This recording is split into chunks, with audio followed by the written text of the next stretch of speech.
أعوذ بالله من الشيطان الرجيم بسم الله الرحمن الرحيم Alam taro kaifa fa'ala rabbuka bingat.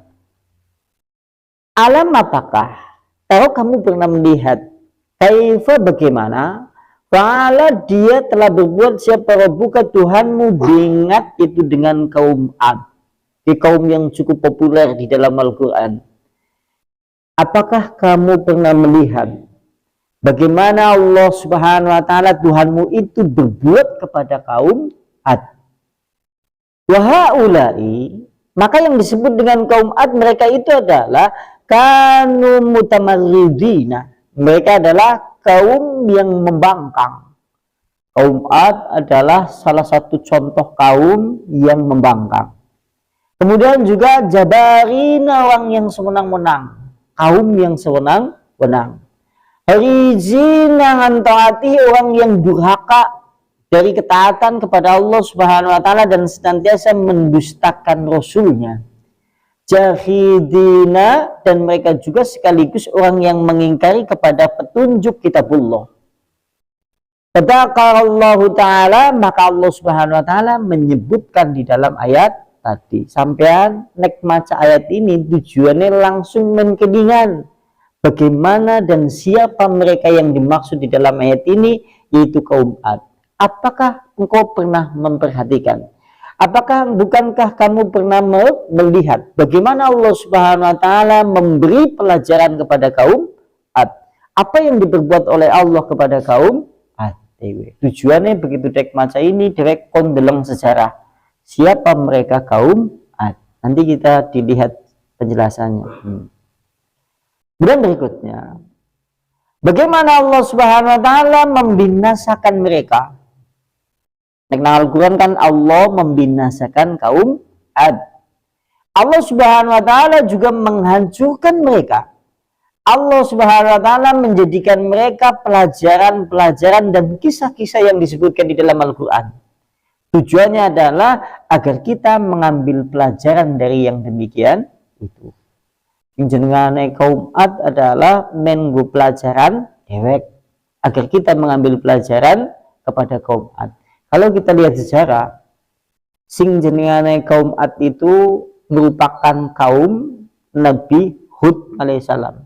Jadi Nabi yang diutus untuk kemudian dakwah kepada suatu kaum sing jenenge kaum Ad, berarti Nabi Hud alaihissalam.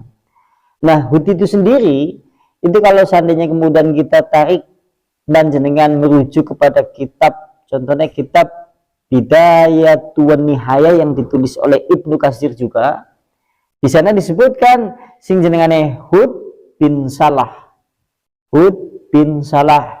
kemudian bin Arfah, kemudian bin Sam bin Nuh. Dulu panjenengan ingat pada saat pas membicarakan masalah tafsir surat Al-Balad kalau tidak salah, Adam, Nabi Sis, terus kemudian Nabi Nuh alaihissalam kan. Di antaranya kan ada beberapa, Adam alaihissalam, Nabi Sis, kemudian Sam yaitu Nuh. Dan kita tahu semenjak kejadian Nabi Nuh mengangkat kaumnya menuju bahtera, di air bah yang paling tinggi, kemudian yang selamat pada saat itu setelah kemudian mereka semuanya yaitu mendarat atau berlabuh kapal itu, maka kemudian mereka menetap di suatu wilayah. Dan setelah itu terjadilah wabah penyakit yang mematikan. Sehingga semua keluarga, jumlah pada saat itu 70 atau 80 keluarga semuanya meninggal. Kecuali yang tidak meninggal hanyalah Nabi Nuh dan keluarganya. Kita akan biar makna seperti itu. Makanya dia disebut dengan Abul Basar, bapaknya manusia. Nah, engkau Nabi Nuh, gitu anak sing terkenal diantaranya Sam. Berarti mulanya anak istilah Sam bin Nuh. Karena kita tahu sing jenengane Sam dia adalah anaknya Nabi Nuh yang nanti ketemu jalur Nabi kita juga. Nabi ini dewek sing keturunan dari bangsa Arab, berarti jalurnya Mang Sam bin Nuh. Dan kita tahu anak jenengane anak yang lain yaitu jenengane Ham. Yang ada ana Sam, ana Ham. Nek jalur singkan Sam, ki melbune mong bangane Nabi Hud, Nabi Yusuf, Nabi Shu'aib, kemudian Nabi Muhammad sallallahu alaihi wasallam yang merupakan orang Arab. Tapi nek nganggo jalur Ham, bukan. Kebanyakan mereka nabi-nabi dari Nabi Bani Israel. Sing jenengane kaum Ad. Kaum Ad ini keturunan dari, yaitu kalau seandainya ditarik garis lurus, mereka adalah merupakan yaitu satu kaum yang mula-mula pertama kali kemudian menyembah berhala setelah kasus diselamatkanlah yaitu bahtera kapal Nabi Nuh. Mulanya dijenengi Ad. Ad artinya kembali. Kenapa disebut dengan Ad kembali? Karena mereka adalah yang mula-mula kembali maning nyembah kami berhala. Mulanya dijenengi kaum Ad. Nek nang bahasa Arab karena jenenge Ad artinya kembali. Mulanya dheweke begitu diselamatkan Nabi Nuh, dan kita tahu kan sejarah berbicara masalah tatkala Nabi Nuh berdakwah kepada kaumnya untuk memberantas yaitu berhala Suwa, Ya'uq, Nasr, Wada, dan yang lain-lain. Sampai kemudian Nabi Nuh alaihissalam ditolak oleh mereka. Lantas kemudian mereka diselamatkan orang-orang yang beriman kepada Nabi Nuh. Begitu Nabi Nuh selamat, engkau keturunannya Nabi Nuh sampai jalur sampai Nuh, sing mula-mula nyembah yaitu berhala mening adalah kaum Ad. Mulanya dijenengi kaum Ad. Kalau kemudian kita melihat segi fisiknya, mereka adalah orang yang tinggi-tinggi besar, gede-gede dhuwur, memiliki tenaga yang kuat, sampai mereka bisa membuat bangunan dengan pasak-pasak yang tinggi di batu-batu besar. Karena mereka memiliki jisim yang kuat, tubuh yang kuat, dengan segala kenikmatan yang Allah berikan kepada mereka. Mereka tempat tinggalnya, tempat tinggal kaum Ad, di antara pegunungan Yaman, kemudian antara Oman, Kambi Hadral Maut di daerah pesisir. Jadi panjenengan yang mlebu wilayah Oman, Kambi Hadral Maut, nang kono ki ana pesisir laut, nang kono ana jenengane Ahqaf, pegunungan Ahqaf, dan mereka tempat tinggalnya di situ. Mulanya ana surat Al-Ahqaf. Mulanya kan ana surat Al-Ahqaf. Nah, mula-mula mereka kemudian diazab oleh Allah Subhanahu wa taala. Pertama, Allah Subhanahu wa taala memberi cobaan kepada mereka. Tanah yang mereka tinggali gersang. Jadi tanah yang mereka tinggali gersang, kering, sampai kemudian tidak tumbuh tumbuhan sama sekali. Lantas kemudian mereka meminta hujan kepada nabinya melalui Nabi Hud. Di antaranya dheweke minta hujan kepada Nabi Hud dengan persyaratan Nabi Hud kemudian untuk mereka meninggalkan berhala-berhala mereka, tapi mereka tidak mau, sehingga mereka kemudian berdoa sendiri untuk meminta hujan. Kemudian pada saat kemudian Allah mengirimkan hujan, ternyata Allah tidak mengirimkan hujan. Allah pertama mengirimkan awan yang membungkus langit-langit mereka sampai hitam kelam. Tapi kemudian mereka menyangka itu adalah awan yang hendak menurunkan hujan, padahal itu awan yang hendak menurunkan azab. Begitu turun awan seperti itu, Allah lantas kemudian menurunkan angin, yaitu selama 7 hari 8 malam, 7 malam 8 hari. Anginnya berhawa dingin yang sangat kemudian menghancurkan tulang-tulang. Begitu mereka diterpa oleh angin seperti itu, maka kemudian disebutkan di dalam Al-Quran, mereka mati bergelimpangan seperti pohon kurma yang lapuk. Berdeweke kepada mati kabeh, tidak tersisa seperti pohon kurma yang lapuk. Sampean pernah ngerti wit sing lapuk? Wit lapuk, wite esiana, tapi jeroane wis ora ana. Suatu saat kesenggol lagi dip kayak apa? Ambruk jenengane wit lapuk. Maksudnya mereka tatkala berdiri di permukaan bumi setelah tertimpa angin yang seperti itu, tubuh mereka telah hancur di dalam.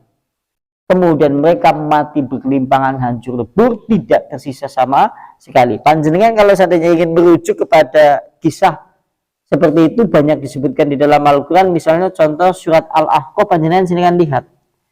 Surat Al-Ahqaf ayatnya ayat 21 sampai 25. Kita lihat. Ya.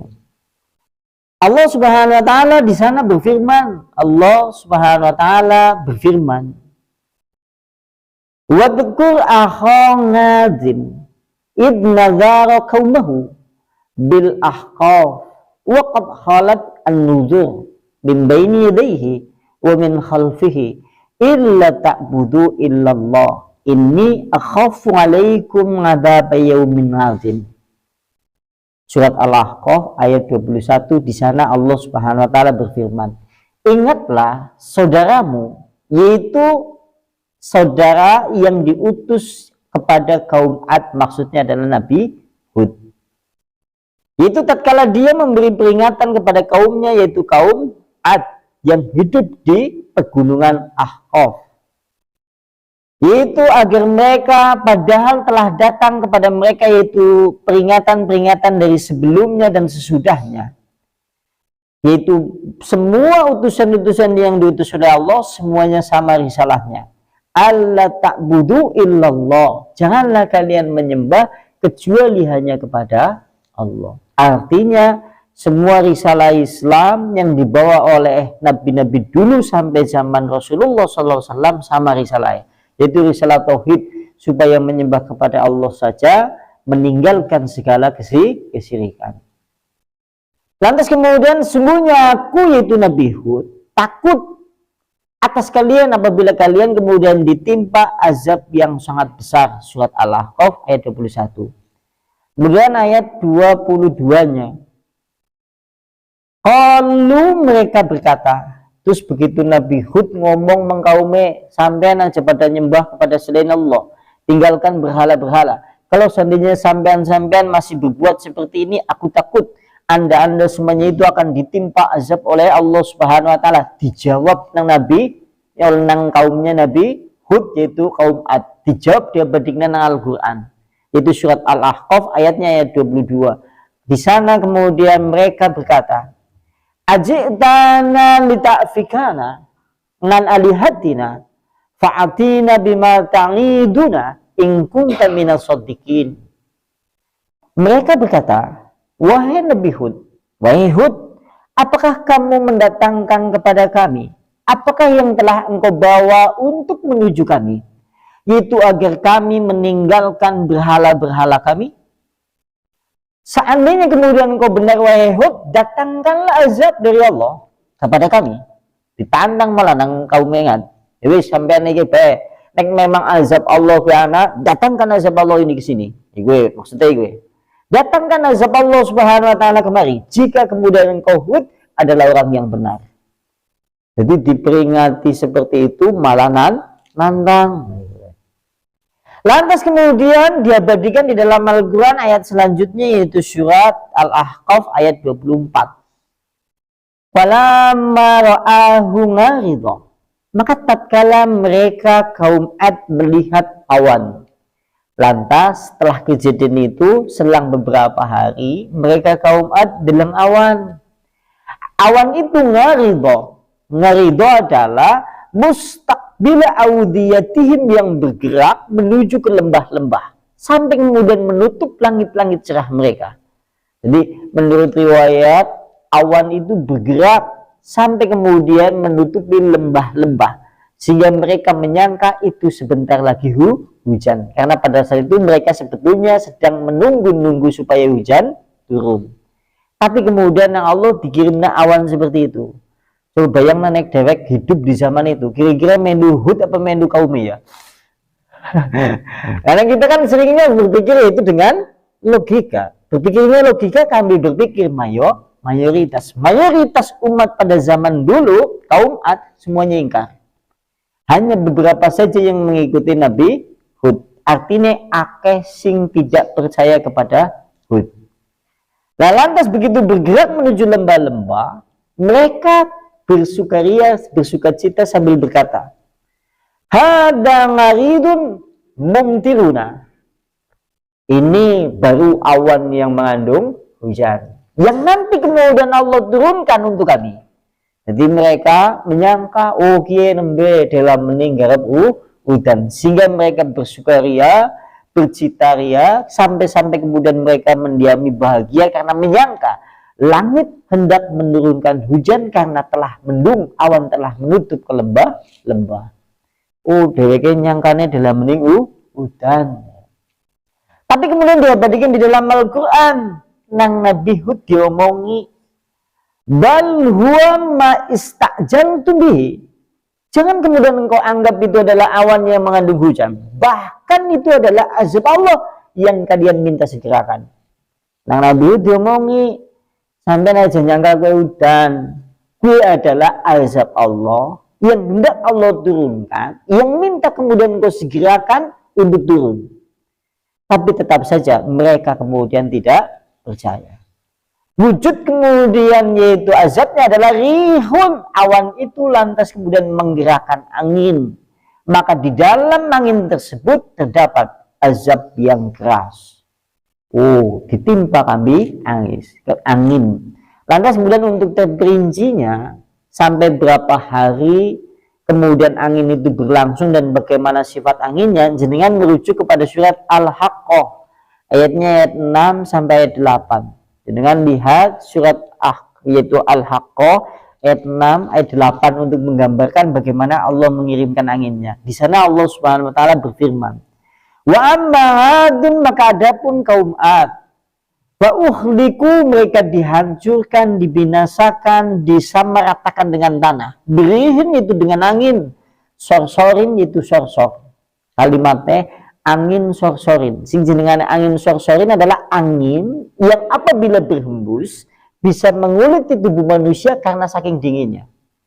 Sing jenengan angin sorsor adalah angin nek nganti berhembus sampai menguliti kulit manusia sampai kemudian karena hawanya saking dingin. Sampai penengasakna dingin luju-luju kan cokane meletek-meletek. Nah kiye sampai melupas.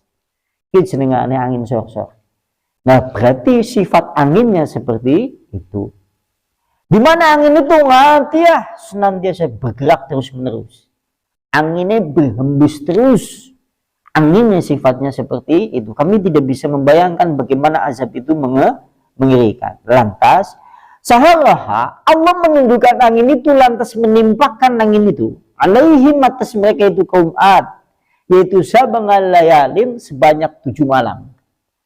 Wasamaniyat ayam 8 hari, 7 malam 8 dina. Angin berhembus seperti itu. Kira-kira tubuh manusia kayak apa? Sampean bae sewengi dek adem banget, nuju-nuju kulitnya nanti kemudian akan terpetak-petak. Apa mending sing sensitif dengan dingin, kulitnya garing kemudian seakan-akan kemudian merusak kulit kita.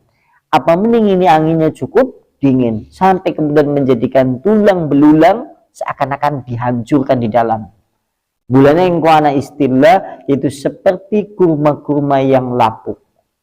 Lantas begitu seperti itu husuma, angin itu bergerak terus menerus sampai kemudian 7 hari 8 malam tidak henti.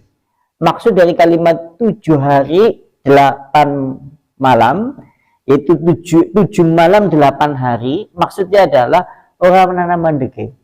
Sampean ngerti udan terus terang kayak jenengane mandek. Nek udan terus orang nanam mandeke nganti 7 dina wengi kayak jenengane kalimatnya terus menerus husuma. Terus menerus orang nanam mandeke. Kira-kira bagaimana? Jenengan bayangkan saja lah. Kalau suatu saat di daerah kita hujannya deras sampai makan waktu 7 hari 8 malam. Kira-kira bagaimana keadaan desa kita? Banjir. Pokoknya wis pada sibuk ngurusi banjir ini gelem ana sing sendubur atap. Wong kadang-kadang terhitung 3 jam, 4 jam, 5 jam hujan saja banyak di daerah Indonesia, banyak kemudian yang terjadi banjir. Apa mending nek seandainya 7 hari 8 malam. Bayangkan kalau seandainya ini wujudnya angin yang tidak mungkin manusia untuk menghindarnya. Kalau udan, kita masih bisa kemudian berteduh, kita masih bisa bernaung. Tapi kalau angin tetap akan masuk ke celah-celah hawa udara untuk kemudian menerobos ke ruang hampa. Sehingga seluruh rumah, sekalipun tertutup sekalipun pasti akan didiami oleh angin dingin itu. Oh, mulane mereka kemudian boxing nang di bae tetap kok kena. Berarti lebih mengerikan ya. Karena sampean pernah ada tempat sing bisa mengiupkan angin? Langka. Tetap saja hawa itu masuk. Berusaha masuk ke celah melalui celah-celah serapat sekalipun, maka kemudian angin itu tetap berhembus.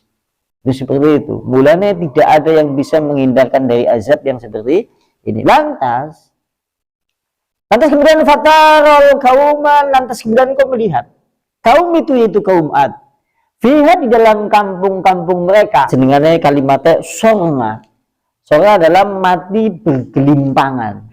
Ujung-ujungnya tapi gretak pada nang pinggir-pinggir jalan. Senengannya kalimatnya nang bahasa Arab, senengannya songa.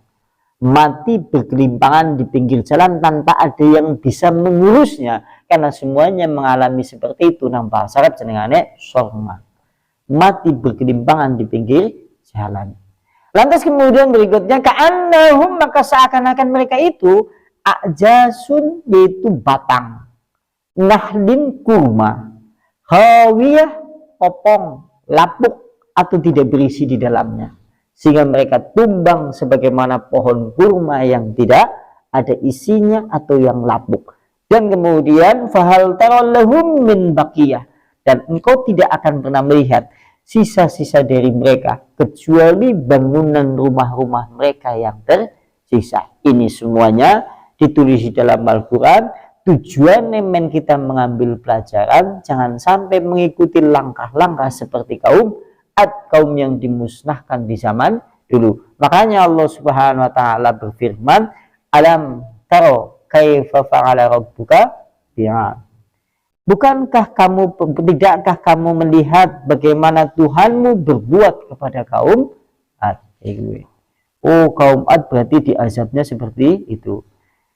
Kalau seandainya kemudian hari ini dia kan seolah-olah merupakan satu tempat di mana tempat yang kita pijak seolah-olah aman dari segala bencana, seolah-olah gunung kita jauh, lautan juga jauh, laut kan juga jauh, seakan-akan kalaupun terjadi tsunami seakan-akan sampai ke tempat kita ya seolah-olah jauh.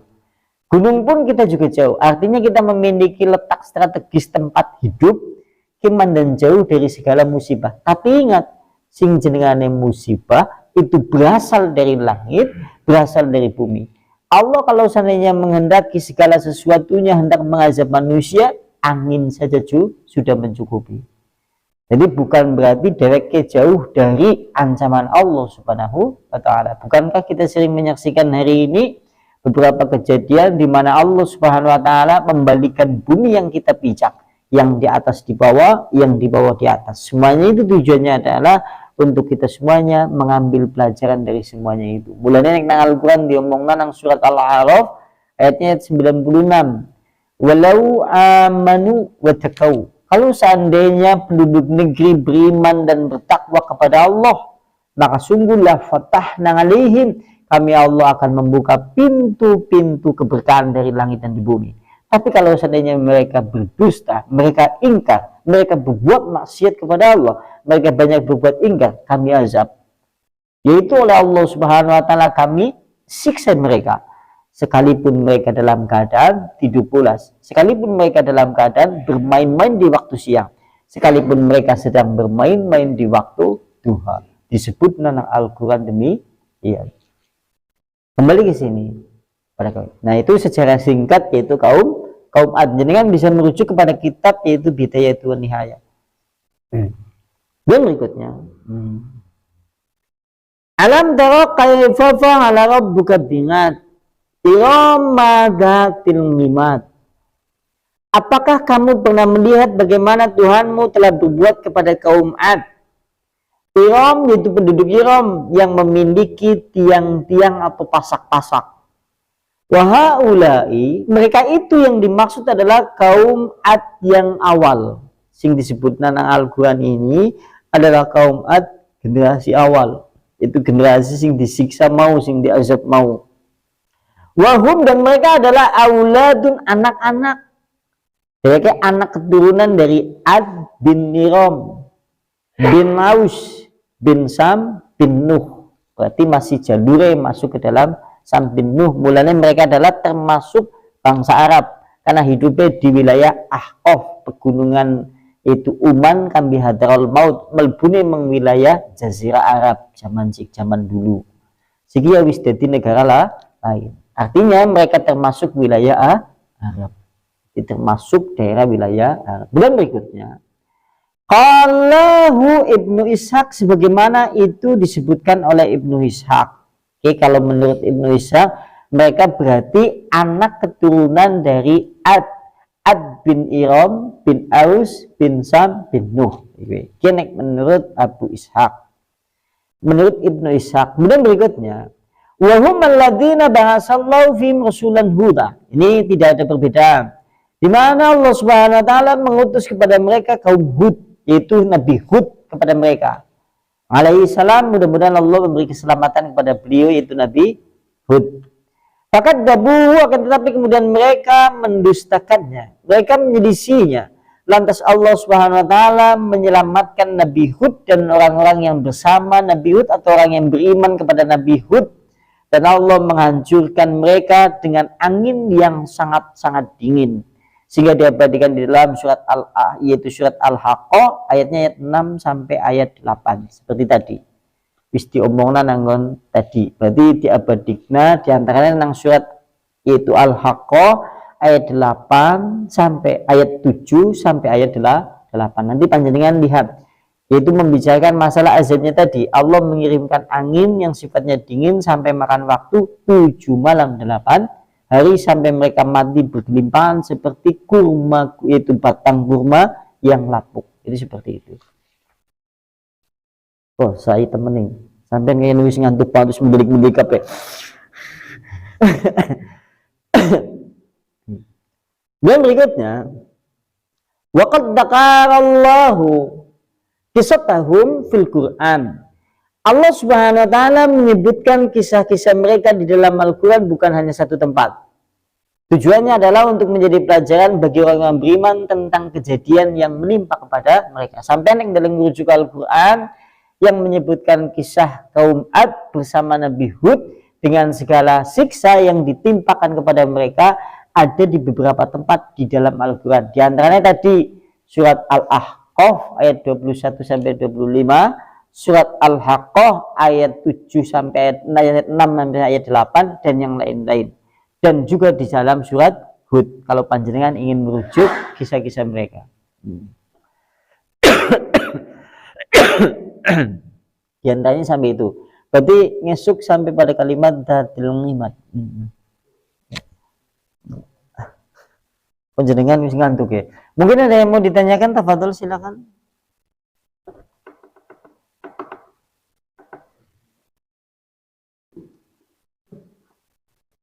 Cukup ya?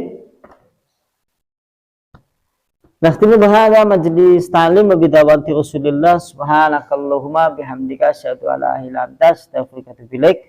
Assalamualaikum warahmatullahi wabarakatuh.